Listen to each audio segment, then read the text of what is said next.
off a 2-week break, just how did things go today coming out?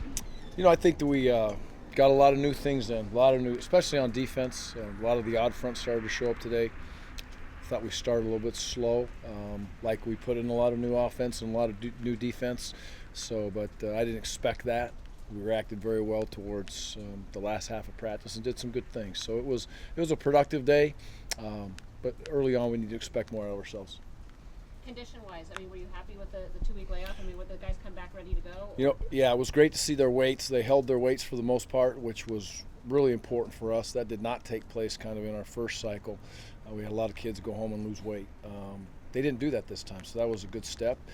Today was 20-period practice, and we had some pace stuff in there, and they seemed to handle it well. So I'm sure they had a good time with spring break, which I hope they did, but obviously they did more than just sit and play video games, so that was good. How did you utilize the 2-week break? You and the staff, just kind of to step back and evaluate. Well, a lot of coaches got moved into homes, which was nice. There was quite a bit of traveling that took place and a lot of moving boxes around. But for our staff, it was good. We spent a good amount of time really looking and saying, okay, this is 6 practices in. Who are we going to be on offense? Who are we going to be on defense? And understand the ability to put our best players in the best positions that they can be. And that was really what took the adjustment on the defense to put us more into the odd front. And that'll continue as we move forward. We'll still play both, but you'll see a lot more odd front. On the offensive side of the ball, one of the key things for us right now is our ability to throw it and catch it. And we need to be better at it. We're working hard at it. Took some steps forward, I believe, today. But we were happy with the progression of how the kids would handle it mentally. Now the challenge is to continually just run the things that's going to make us a better football team moving forward in the 2015 year, utilizing the young men in the program. Watching film over that 2 weeks off, was there anyone that kind of stood out that you didn't see in the first few times you saw film? I'd say Ryan's done a really nice job moving around different positions. He's playing some tailback now. He's playing some H. He's playing tight end. So his ability to show up and be a factor right now in this offense is big. The progression of the offensive line, I would just say those first 5 kids have done a nice job of getting themselves in a position to develop and understanding a new offense that's kind of very foreign to them, if you will, in a lot of different ways. I was proud of the way those kids have worked together as a group. With your past couple of years, obviously having Melvin Gordon, before that even Robert Turbin, is that their success? Is that they're just great guys, or is your offense built for a running back going for 1,500 yards? Well, they're great players, number one. And we've been fortunate to have 5 tremendous backs over the last few years that have been with us, and some very good offensive lines. And we want to be able to run the football. You have no chance to run the football if you don't have good players. That's the number one key.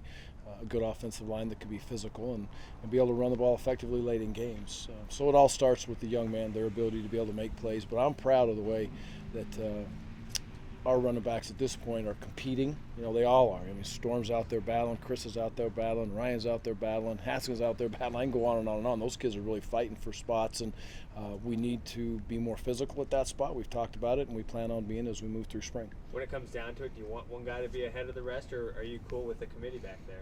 Well, I like to have a couple running backs, definitely. And if we could have 3 that we could feel like we could put in a game, that'd be fantastic, because we'd like to run some 2-back sets as we move forward. How did your conversations with Kyle kind of progress, and do you think that this is kind of the best decision for him going forward? Kyle. Kemp. It was, first of all, it was up front. I think it was very honest and truthful on both sides, and I'm here to support him. And, we just had a discussion in the hallway, and he's got some plans for the future, and I'm looking forward to supporting him if I can, or if I get the opportunity to help him. And, he's made the decision, so yes, I support the decision. I think it's a good decision because it's a decision that him and his family want.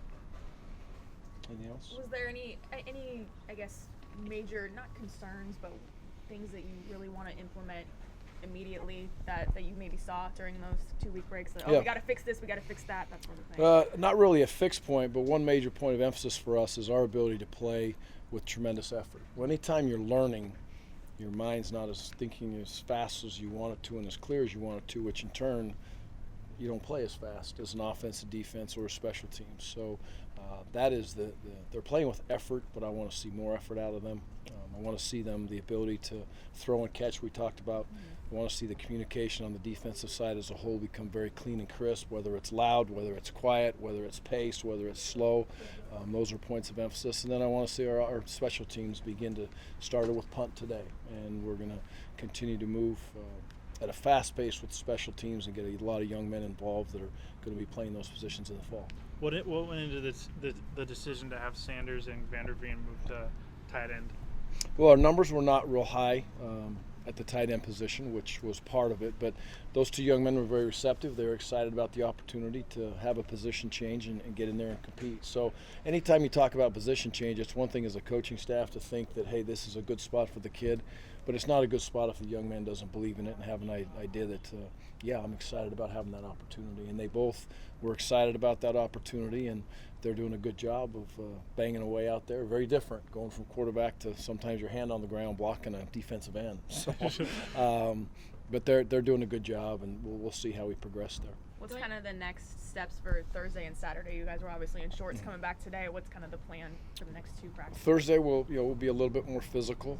We'll stay up for most of that practice, but that'll be a big, hard physical practice for us, and kind of encompass from special teams to offense, defense, to a lot of group periods. And then we will not a scrimmage. We only get 3 scrimmages, but on Saturday we will get after it a little bit and use as much of that practice as they legally allow us to use to be able to tackle and be as physical as we can be. So we need to continue down the lines of being very physical, playing football as much as we can, and that's going to entail us to be, cutting, blocking, getting after the quarterback, and being very aggressive. We're at that position right now where our offense and defense and special teams doesn't get better if we play real football, which is the physical nature that we have to have in spring. And our kids are handling it well, the tempo of practice, the different style of practices. They're handling it, they're staying up, and they're taking care of each other. So that's a great thing to see. Going back to Gina's question a couple ago about just how they're learning, do you think a lot of that improvement will come once they really know the playbook inside and out? Oh yeah, there's no question. There's a comfort zone. Taking it from a meeting room or from a coach's mouth or from a grease board out to the football field and dealing with it, and with just 11 kids on the field, and the communication is so important. I mean, thinking too much, kind of. Yeah, and I don't even know if really thinking too much. It's processing still. It's like right now we started with teaching simple addition, and then we're moving ourselves to multiplication, but eventually we've got to get to trigonometry, and we got to roll. And we're in the process of taking those steps, and the kids are fighting like crazy to get better and better at it, and so are the coaches. So we got to teach them right. They got to put in the time on the field, off the field. They got to spend time by themselves on those iPads and make sure they're working to get better, and they will. It's definitely a work in progress, but they have to take ownership in it just as well as we do as coaches. Coach, I saw Harlow out here. He's still working on technique after the gates are closed. It's raining. It's not the first time I've seen that.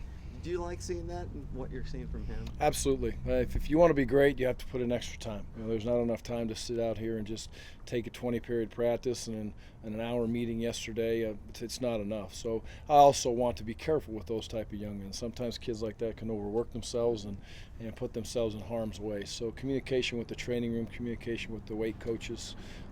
Extra work is great, but we have to be a little careful. What does Daryl Sanji bring to you besides just crazy energy out there on the practice field? He definitely brings that, doesn't he? Daryl's a very talented athlete. He's done some great things. He's made that linebacking group even more competitive.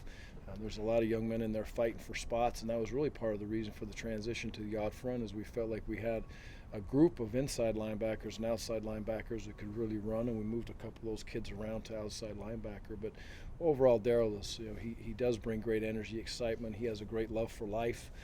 He's got a great story to tell, and he's got to continue to make his book that he's creating worth reading. So the first few chapters are very interesting. I'm excited to see what these next chapters bring as he moves forward. But he's a great young man, and he's a good teammate too for the kids around in this program. You just got to keep on going. I mean, he didn't play last year. He was suspended. Is that something? Did you guys talk about that when you first got here? Did you say, hey, that was last year, like, let's move on? Or how did you kind of handle that with him? Well, it wasn't just last year. The fact of the matter is he was suspended, and nobody's going to hide from that. And he's paid a price. He's got himself back in a position to be ready to move forward, and he's got to understand that he's fortunate to have that opportunity. And he's got to wake up every day and realize how fortunate he is to be a student at Oregon State first, let alone being a football player. And so I think he understands that. Proud of the way he's progressed again and how he's grown up, but he's got to keep doing it. It's one thing to start. Right now he's in the middle of just starting this whole thing, so it's a long road. We're here to support him and help him, and he's blessed to be where he is, and right now he knows that.